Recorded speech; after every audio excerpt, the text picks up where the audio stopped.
mentioned your upcoming meeting with President Putin. Can Yeah. you tell us what you hope to get out of that and whether you'll consider inviting President Zelenskyy to join? So you have to understand, this is a war that should have never happened. This is a war that wouldn't have happened if I were president. It would have never happened. It was the apple of his eye. I got along very well with President Putin. But if you look, under President Bush, they took a lot of territory. Under President Obama, they took a lot of territory. Under Biden, they essentially took the whole thing. You know, it's just a question of time. Under Trump, you know what they took? Nothing, nothing. I was the one that said, you can't build your pipeline. That was half built. I came in, I stopped the pipeline. It's called Nord Stream 2. Nobody knows that, you know. Nobody ever heard of Nord Stream 2. You might have not even heard it. Biggest pipeline in the world. I stopped it. I was not a friend of Russia, but I got along well with Putin. It's always good to get along with other countries if possible, but that doesn't mean you roll over like Biden did. Biden came in and he immediately approved the pipeline. I couldn't believe it. Then they say Trump wasn't tough on Russia. I wasn't tough. I was the toughest. Putin said, if you're not tough, I would hate like hell to see you. I stopped the biggest economic development job, the biggest job that Russia had ever built. I stopped it. It was dead.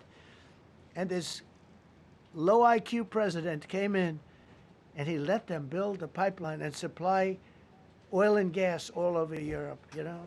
So this is really a feel-out meeting a little bit.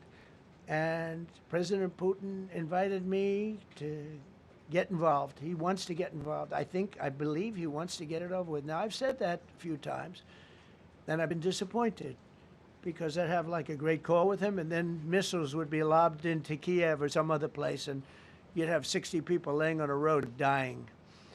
I said, that's cold, that's cold. But it's a violent war. 5,000 to 7,000 people a week are dying. And you know, there's nobody from here. They're all Russian and Ukrainian people, and some people from the cities, much smaller number, but still, those missiles do damage and they kill a lot of people, but mostly soldiers.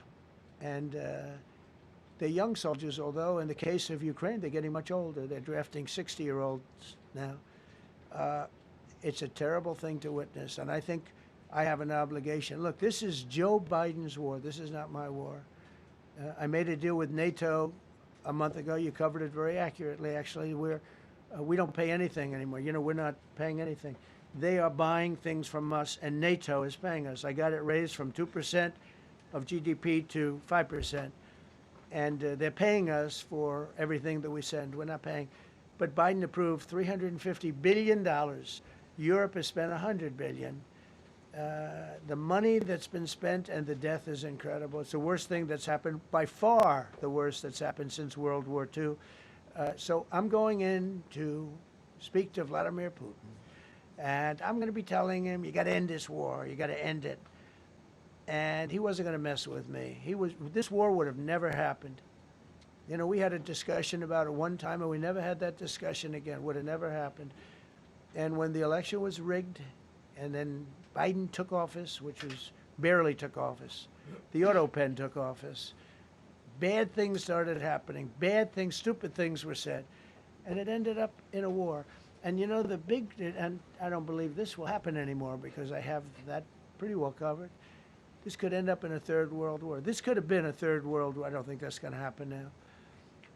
But I thought it was very respectful that the president of Russia is coming to our country as opposed to us going to his country or even a third-party place. But I think we'll have constructive conversations. Then after that meeting, immediately, maybe as I'm flying out, maybe as I'm leaving the room, I'll be calling the European leaders who I get along with very well.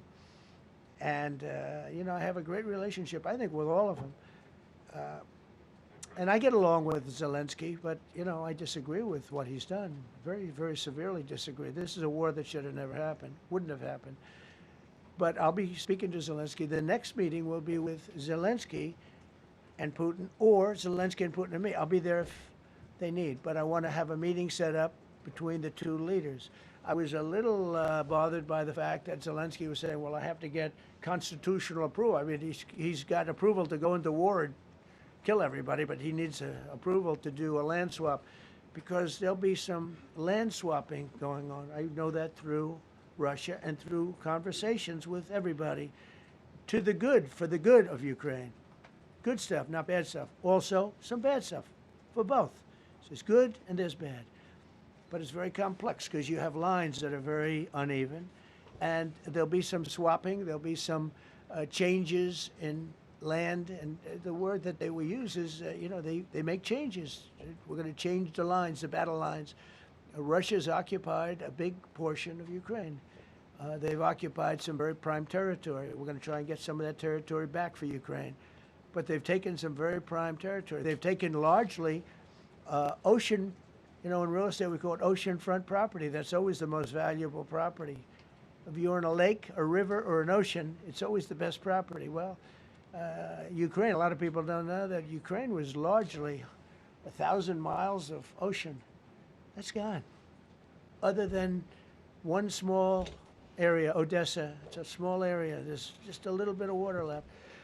So I'm going to go and see the parameters. Now, I may leave and say, good luck, and that'll be the end. I may say this is not going to be settled. I mean, there are those that believe that Putin wanted all of Ukraine. I happen to be one of them, by the way. I think if it weren't for me, he would not be even talking to anybody else right now.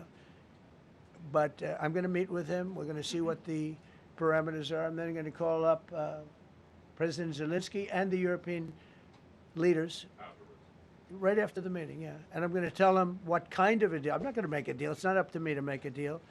I think a deal should be made for both. I think Russia has to get back into building their country. It's a massive country. I think they have 11 time zones, if you can believe it.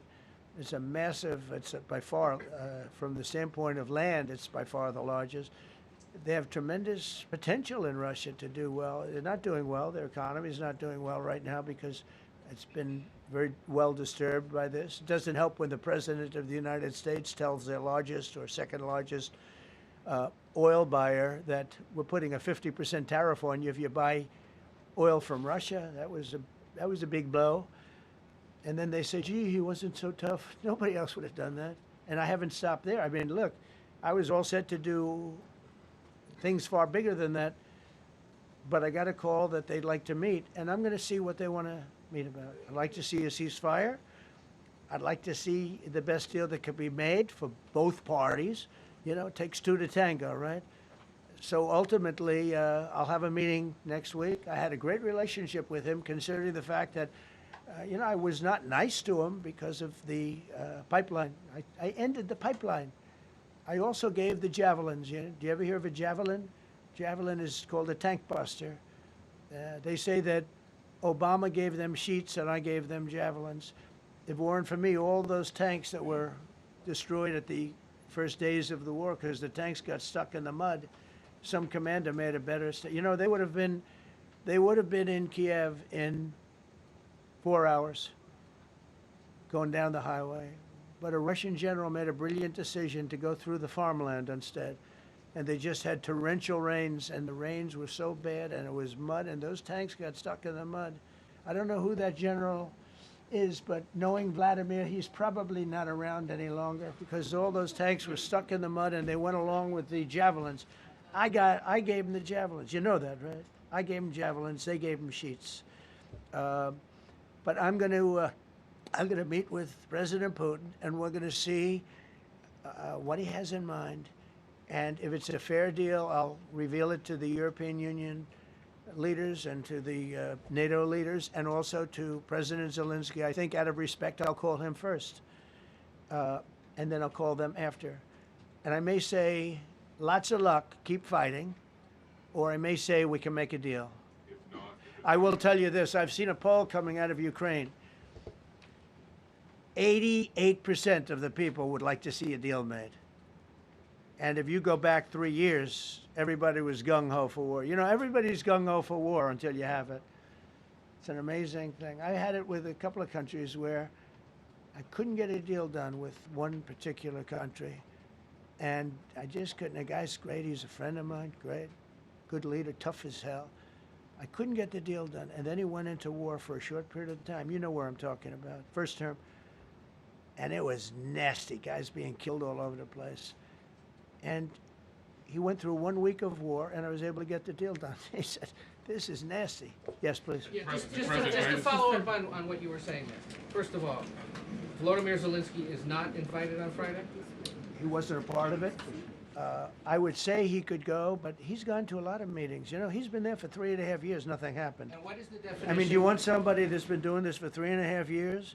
What's the definition of a good deal? I'll tell you after I hear what the deal is. I was gonna ask Because you- there could be many definitions. You know, you're talking about a very large and complex situation. Now, I tell you, the war that I just settled with Azerbaijan and with, as you know, and Armenia was almost as complex as this one, having to do with routes, Successful trade. meeting on Friday with Vladimir Putin. Well, we're going to have a meeting with Vladimir Putin, and at the end of that meeting, probably in the first 2 minutes, I'll know exactly whether or not a deal can be How will you made. know that? Because that's what I do. I make deals. Do you see a time, Mr. President, when there could be normal trade between the U.S. and Russia? Should your meeting go well, should there be peace? I do, yeah. Russia has a very valuable piece of land. If Vladimir Putin would go toward business instead of toward war, you know, it's a warring nation. That's what they do. They fight a lot of wars. A friend of mine said Russia's tough because they just keep on fighting. They beat Hitler, so did we, and they beat Napoleon. You know, they've been doing this for a long time. I asked a question to a very, very smart man that some people like and some people don't like. Viktor Orban, right, from Hungary, the head of Hungary, and he's in that same area and knows the two countries very well. I said, this was before Biden didn't do anything to get us out of it. He could have gotten us out of that. It would have never happened. I said, so can Russia be beaten by Ukraine? He looked at me like, what a stupid question. He said, Russia's a massive country, and they win their country and they win their life through wars. They fight wars. That's what they do. He said, China beats you with trade. Russia beats you with war. That was a very interesting statement. China's not beating us with trade. Not when I'm in charge. But they were beating Biden with trade, but they never beat us with trade. Don't forget, China had to pay $400 billion worth of tariffs when I was last time. That was last time. And if we didn't have COVID, all of this stuff we would be loaded. We're finding hundreds of billions of dollars of cash is pouring into our country now because of tariffs. And all we're doing is we're doing what they do to us. It's so beautiful to see it.